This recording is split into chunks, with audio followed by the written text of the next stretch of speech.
Hey everyone, this is Elenbaas from Nightlight Astrology. Happy Friday, everybody. Today we are going to take a look at the healing benefits of a grand water trine, which is coming through today. We have the moon in Scorpio connecting with Venus in Cancer and both connecting with Neptune in Pisces, all around the exact same time, about as close as you can get to an exact grand trine between three planets. Really beautiful configuration in the element of water. So we're going to talk today about that grand trine and 5 benefits of the grand water trine, as well as 5 insights. I guess you could call them, I don't know if they're lessons or insights or reflections, themes, kind of all rolled into one. So anyway, that will be our work for today. And as always, before we get into it, don't forget to like and subscribe. Share some comments in the comments section, especially if you have some unique insights or stories to contribute. If you have a specific story to contribute that's in line with the transit, use the hashtag grabbed. Tell us the transit and then tell us your story.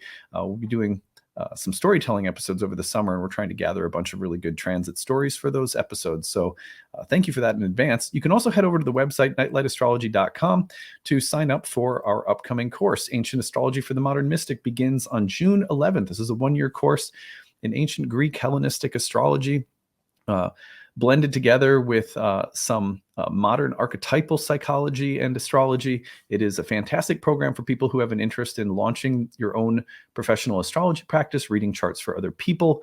But it's also a great program for people who just love astrology and want to take their own interest and hobby study of astrology to the next level, become more proficient in understanding what your chart is saying.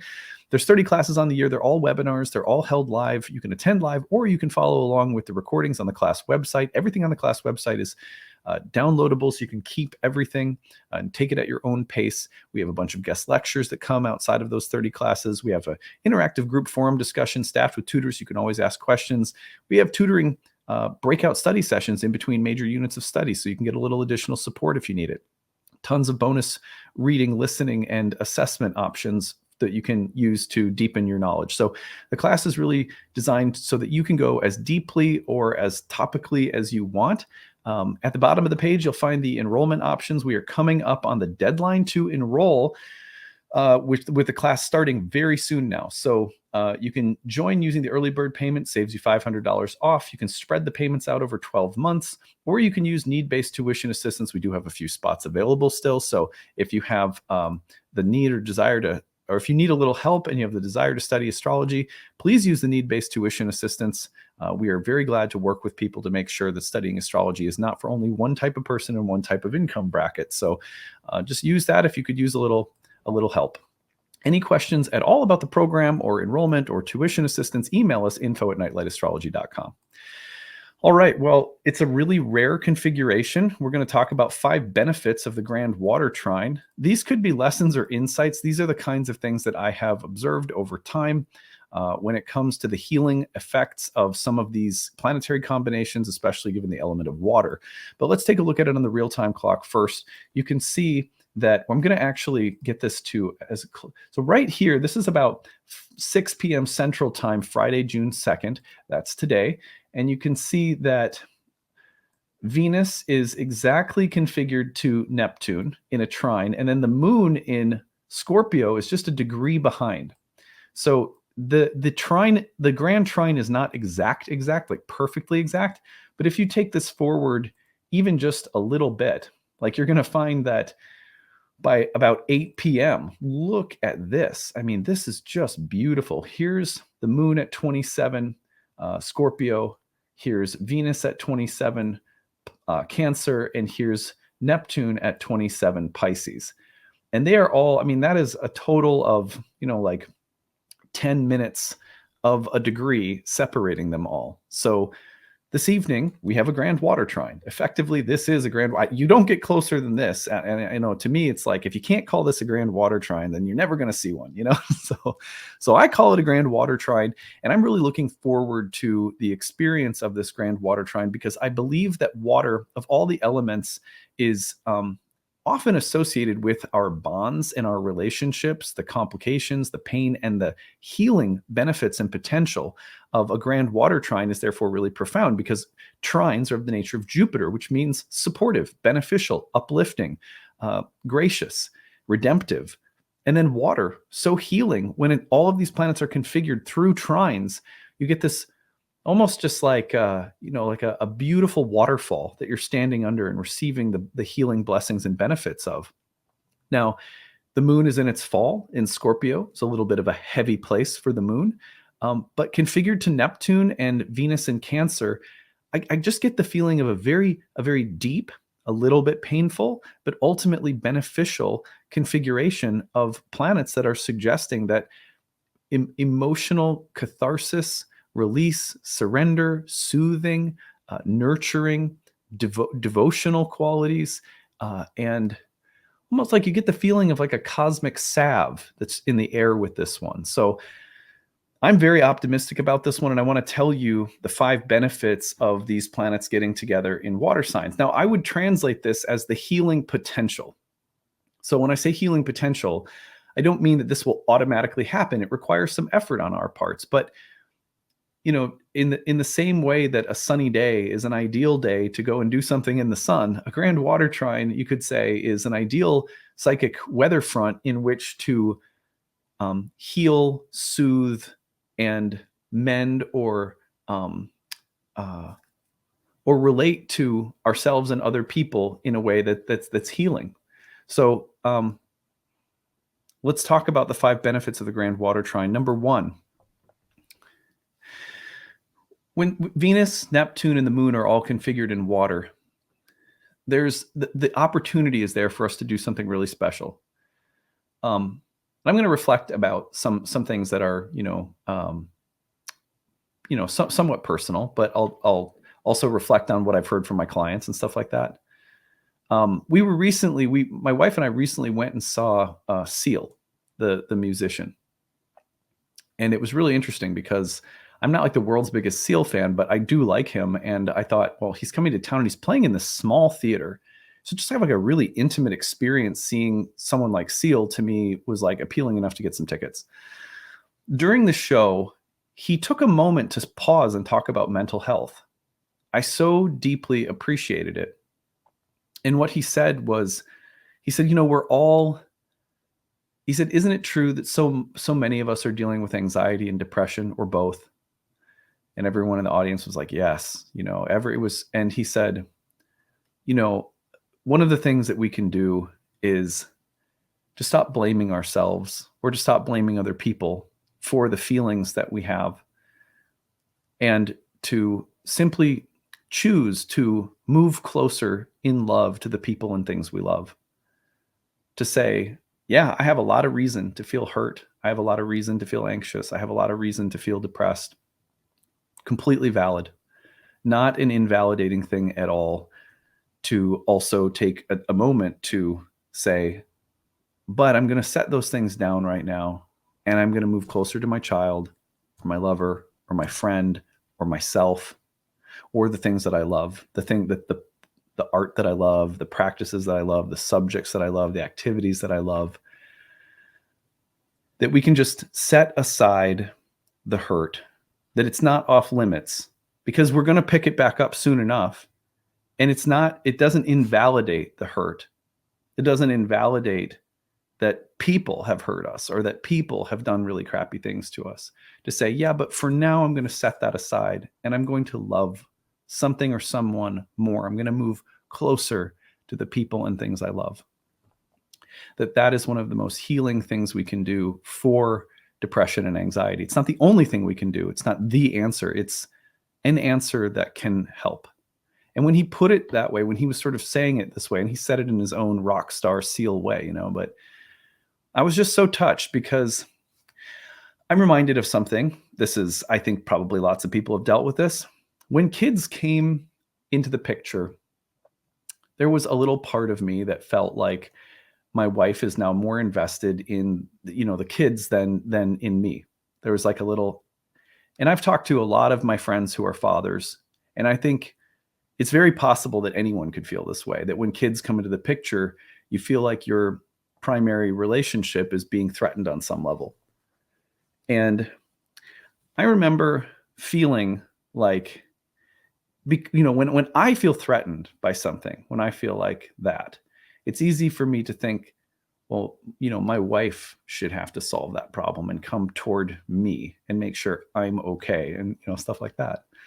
And it's embarrassing to admit that I can be petty. So there's nothing my wife was doing that was actually damaging or neglectful or anything like that. It's just a sensitivity and a worry and an anxiety that comes from my own trauma, my own background, and so forth. But I remember this moment specifically when I had to say to myself,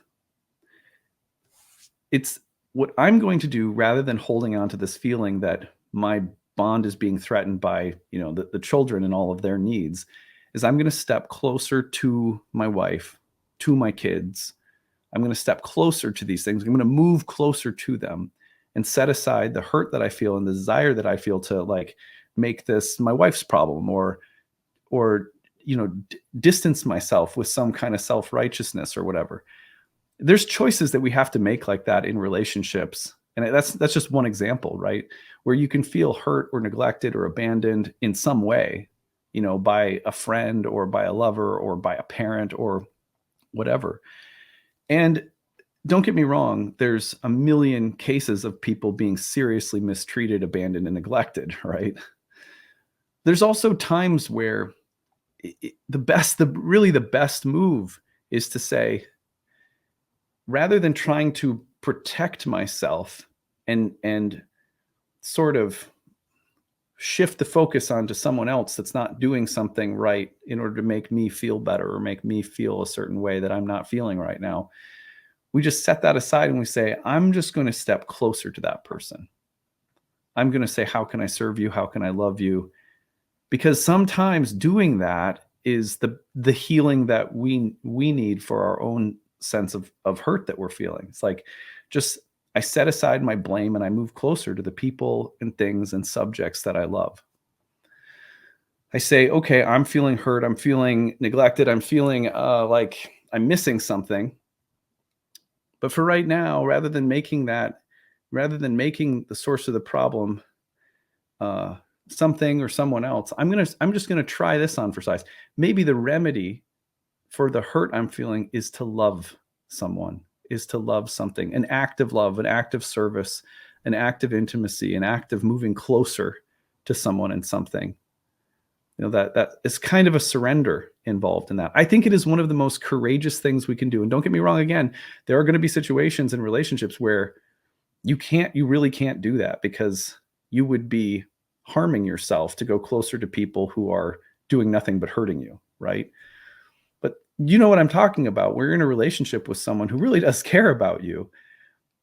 One of the best things you can do when you feel hurt or neglected or harmed in some way by that person is to love them more and just temporarily set aside your hurt or your grievance. I find what's amazing, again, my own relationship, and I wish Ashley was actually going to come on and do this one with me today, but we got crossed wires with all the kids' schedules today.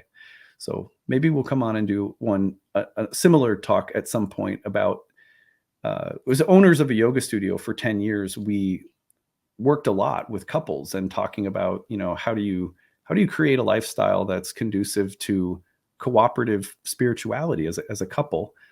We did workshops and stuff like that. So maybe sometime she'll come on and talk with me about this, but there's a way when I'm like, you know what, I have some grievances, but I'm going to set those aside and just be like, how can I serve, my wife, or what can I do to create more intimacy right now or more closeness? And if it's amazing how when you're with someone who cares about you, that when you move closer to them, they immediately become more aware of and more attentive to your needs and your hurts.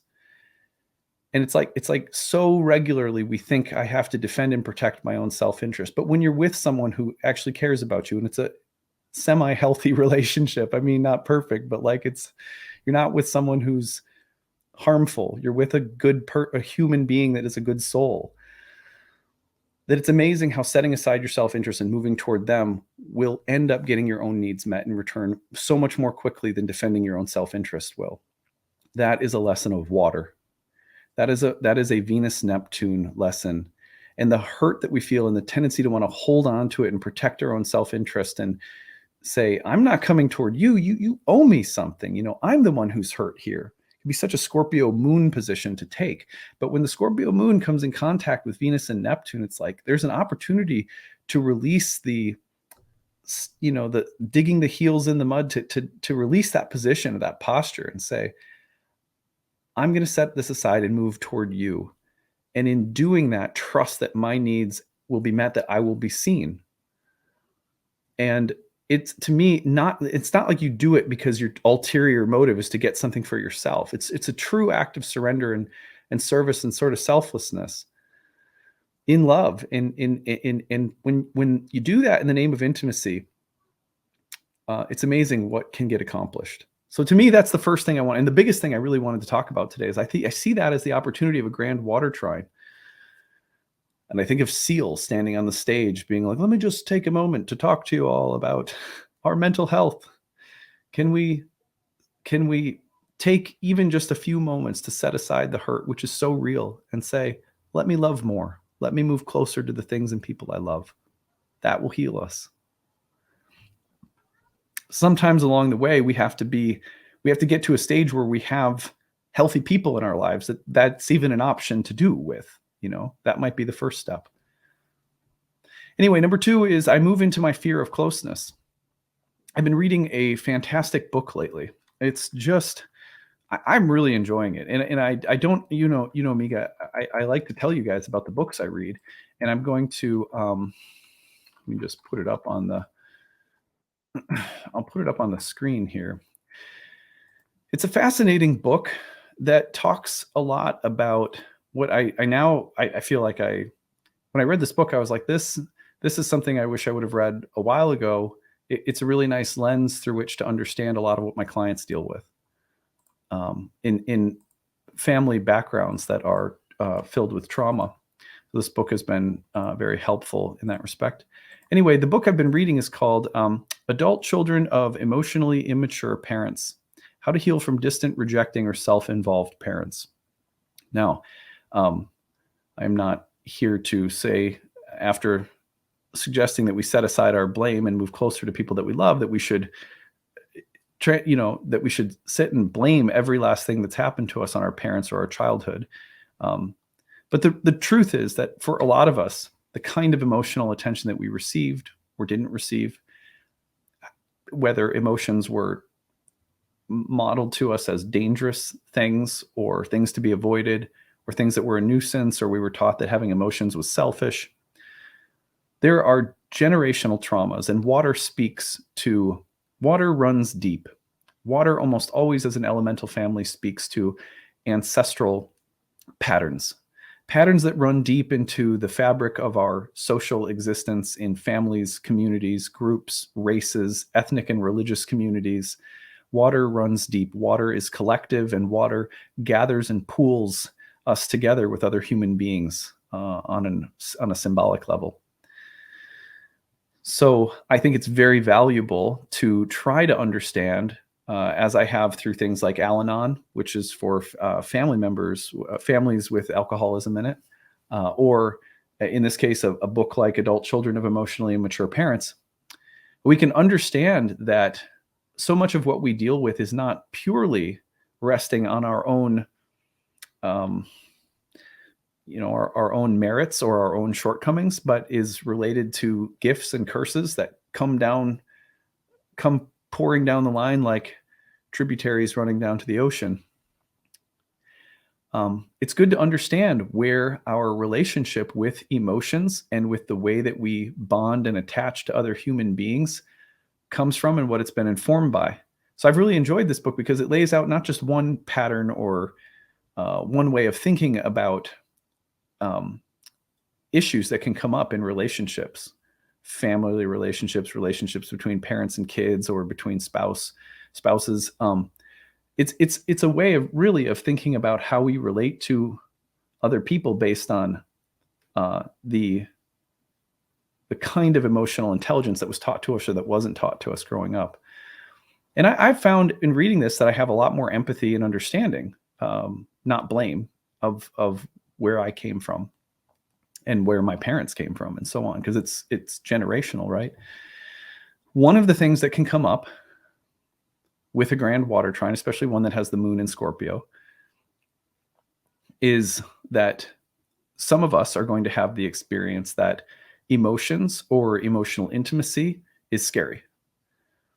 And that but this grand water trine can invite healing insofar as it says, why don't you try moving into and closer to your own inner life, your own emotional states? Like really feel what you feel and allow those emotions to exist. Something else that Seal said when he was on stage was, he said, we're just beings.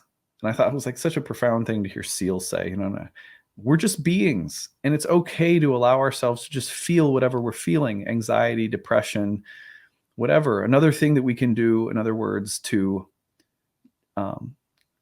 deal with hurt is to just allow ourselves to feel it. So much of the time we think, you know, hurt is bad, hurt is wrong, I have to get rid of it, I have to solve it. But sometimes we don't have to solve it at all. We just have to be with it. And you guys know this. I'm not saying anything probably any of you don't know. Sometimes it just helps to hear someone else say it. So number 2 on my list is I move into my fear of closeness. Closeness could be with a person. It could be with your own emotions. But this grand water trine offers us the feeling that actually if you move into your feelings, if you move into your body and the wisdom of your body, if you allow yourself even just a little bit of the experience of what is living inside of you, some of the trauma or some of the hopes and wishes, if you move into closeness and vulnerability with other people, that there's something deeply rewarding about that, that we find a kind of strength in that vulnerability and allowing ourselves to feel and allowing ourselves to be close with other people. I think that these are like the ABCs. I feel like Mr. Roger teaches this kind of stuff. I don't feel like this is profound wisdom on my part. I feel like this is like Mr. Rogers kind of material. A grand water trine can be a profound moment to say, I'm just going to feel what I feel, and I'm going to move into and through my fear of closeness. I'm not going to just move into the next thing that needs to be done, staying busy so that I don't have to feel what I'm feeling because I love this person or this thing so much that I don't know what to do with the feelings. Or I want to be loved so much that I don't know what to do with those feelings. The feeling of loneliness or the feeling of lack or whatever it is. That we are profound multidimensional beings that can observe and experience our own emotions while being identified with them at the same exact time is pretty profound. And I think we find something of great value when we allow ourselves to really feel what we're feeling and trust that something more than the feelings can be something more than good or bad. So anyway, number 3 is I trust that this closeness is enough. Another thing that I thought was interesting in reading this book of Adult Children of Emotionally Immature Parents, this fascinating book, one of the things that I found really interesting about it was that also that sometimes people are afraid of closeness. And sometimes people, even if they have closeness in their life, it's kind of like there's a pit, a hole that just can't ever be filled. A grand water trine can help us to feel and receive the closeness that's all around us all the time. It's like for some people, there's a child that didn't get the attachment, that didn't get the emotional attention, the validation. And so then it becomes really hard for anyone or anything to ever fill that hurt, that gap, that wound. One of the things that's profound about a grand water trine is that we can take a moment to let this grand water trine be like drinking from a fire hydrant. You know, it's like just here is something very powerful, very affirming. And then but then it's like there's a parent in us that has to tell the little child, you're receiving right now and it's enough. You're okay. It is enough. You can trust that this is enough. You can receive this. So the other thing that I feel like I've been thinking about with this grand water trine is just that there's a whole lot of people out there that are afraid of emotions. And then there's a whole lot of people that feel starved emotionally. And so it's like when emotional connection comes, you're like at a buffet. I heard someone say this recently. And it's like you're eating as much as you can, and then you're stuffing food in your pants, being like, I don't know when I'm ever going to get back here. And it might never come back. When you're receiving and your underlying voice is like, this will go away, or I can't trust this, or I may never get this again. It's like we're interfering with our ability to receive what's present. So one of the wounds that can be healed with a grand water trine coming through is that we can receive very deeply and start to teach ourselves, this is enough, and I can trust that it'll come back. I can trust that intimacy and being fed emotionally, being validated, being loved, being nurtured, I can trust that it will come back and find me again. I can trust that when it does come, that it's enough. I don't have to scrutinize it or doubt it or pull it or tear it apart somehow. It's okay. I find sometimes I'll be talking to a client and they'll say, I'm dating someone and they're showing me all these signs that they love me, but I feel like I don't know if it's real or not. That's what this is like. It's like, oh, we can sabotage such good things because we've been wounded and we don't know how to trust what we're receiving, to really feel it and enjoy it, because we're thinking to ourselves, this is too good to be true. Whereas people that maybe have a healthier form of attachment model to them, let's say growing up or something, when they receive those things, it's like, yeah, well, of course I can trust this because maybe I've had a healthy program of attachment and emotional validation kind of like installed in me, so to speak. So for some of us, that's not the case. And so we have to learn to trust when we receive that it's good enough, that it's okay, that it's trustworthy. These are watery lessons. Number 4 is I trust positive attachment to be more effective than control. I see this a lot when I do like marital counseling for people with astrology, which forms a huge amount of the work that I do. So many people come in to talk about their marriage or relationships. And not that I'm some kind of guru, but just, you pick up insights and lessons along the way. And especially when I'm in one myself and learning about it as I go. So one of the things that this has been said by many people, this is not my unique wisdom, but when you develop positive attachment, let's just call it bondedness. We live in a world that often is, if you use the word dependent, people think immediately codependent. There's a big difference between codependent and dependent. In a negative sense, codependent is like, I can't live without, some kind of unhealthy, neurotic attachment, something like that. The positive attachment, bondedness, dependency is the normal way of life in a cosmos that is relational by its very nature. That we should be in and thrive because we are in meaningful relationships with other beings is just a basic fact about our existence. It's true in the animal kingdom, it's true for humans. Positive attachments, positive bondedness, meaningful, cooperative, reciprocal relationships are a measure of like health and happiness. Really, nothing's perfect, but it's hard to say otherwise. So many of the times when we don't feel like we're getting our needs met, we feel like everything we do, every behavior we choose, every choice we make, everything we say is designed to get a result. Maybe it's to get a result through subtle manipulation of the other person. If I be who they want me to be and I do the things that make them happy, then they're more likely to do the things that I need. So there's a transactional nature. I think transactional nature it's like one part of what relationships are by their very nature. I'm not trying to say that there's no room or space for transactions. It's just part of how things go. It's like, I'll scratch your back and you'll scratch mine, please. It's like, but when we bond really deeply with people, when we learn to have practices of closeness with friends, with colleagues and coworkers, with our lover, with our children, with family members, that bondedness, that closeness, that care for each other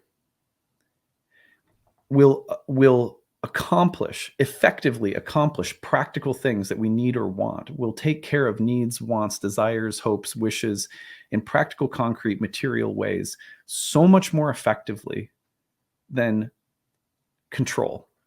And by control, I mean trying to control ourselves or others in the way we act or behave with each other so that we get a certain result.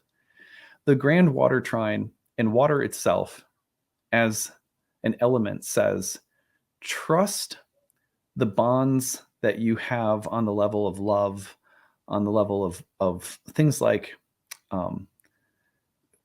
things that you have heartfelt emotional connections to. For some people, that could be the Buddha, or that could be Jesus or something. I mean, things that you share deep, heartfelt connections with that gather you together with other people, or the bond that you create with a friend or a lover that's both physical and that's forged through so many memories and things that you do together. When you form those bonds with people, when that becomes the primary, the primary goal is not to get something, but to share intimacy and closeness with other beings. That those beings, because they care for you, become vital instruments when you actually need to get sort of practical things done.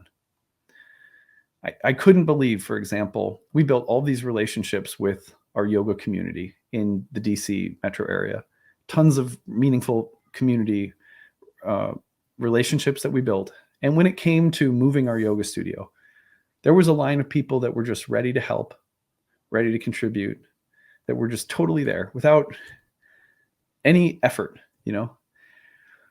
And I've always, my wife Ashley has a sun and moon in Taurus in the 11th house, groups, friends, allies. And I'm not as much of an 11th house person as my wife is. And I just noticed that it was like, because my wife spent so much time caring and tending relationships, so she's really, really good at that in our community, in our yoga community.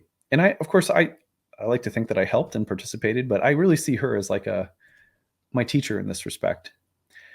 That it was amazing how many people were so willing and eager and quick to step in and help when things needed to get done. And they say the same thing is true in raising kids. I heard this through a podcast my wife was showing me the other day, and I don't remember who it was, but he said, if you can bond with your kids and develop positive attachment with your kids, it's much easier for them to follow the rules and respect the sort of expectations that you set forth, the curfew or whatever it is. That's not built on discipline as much as it is built on cultivating positive attachment. That when there's positive attachment, emotional care, emotional investment, true and sincere interest in the personhood of your children, that it's not just these are the rules and follow them and there's like that is more effective than trying to control behavior. And as a parent, when I heard that, I was like, that is 150% true. Like as soon as I heard that, I was like, yes, and more yes. That is exactly my experience thus far. And I'm not saying that that's been my experience because I've done that naturally. That's been my experience because of what hasn't worked, Finally, 5, I take joy in entering your world and showing interest in you.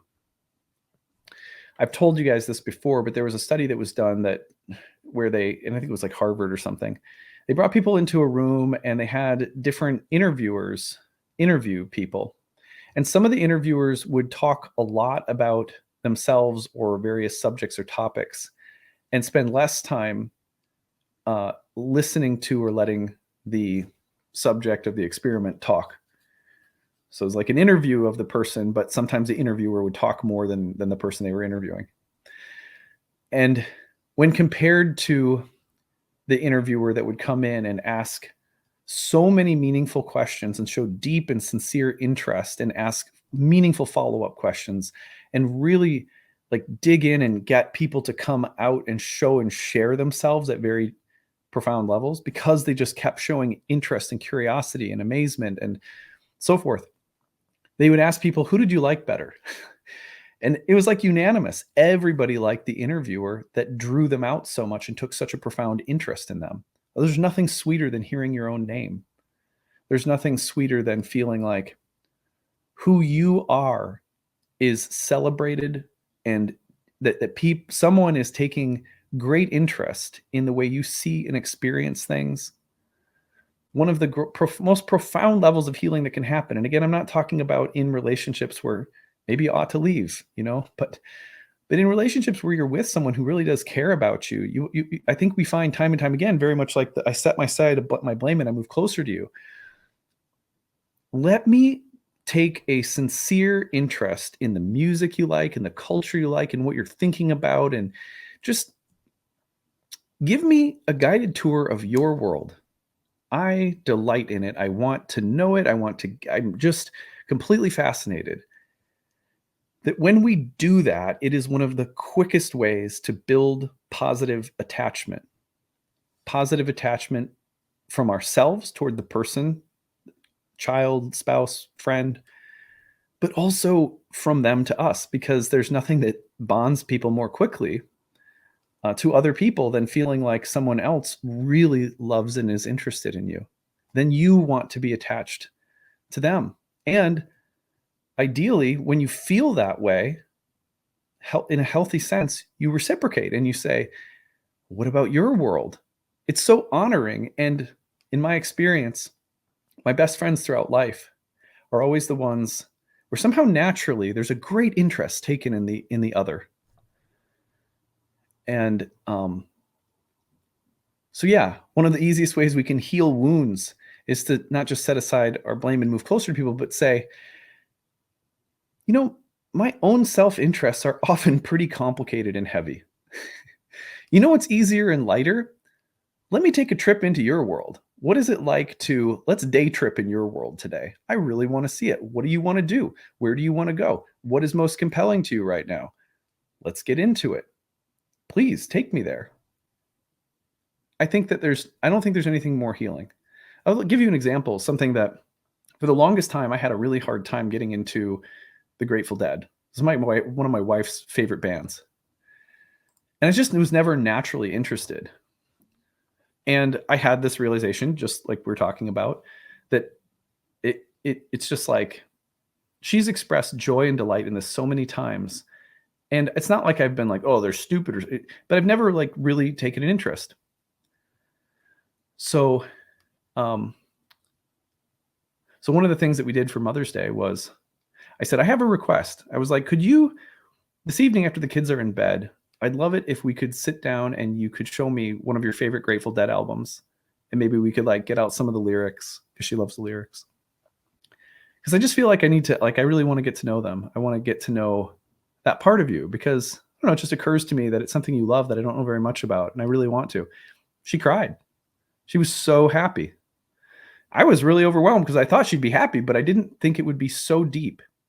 I think so many of us are waiting with some of the toys on our shelves that we just wish that people around us that we love would take more interest in. Why do you love that so much? The easiest way to do that, rather than just waiting and feeling bad that people aren't getting into our worlds, is to do that for other people. At least that's what I'm learning through something like this little simple Grateful Dead thing. I was completely blown away. And not surprisingly, within like a week, my wife was like, this makes me realize that I'd like to know more about this that you're into. It's just like, that's how it works. So anyway, I think these are some really profound things to think about.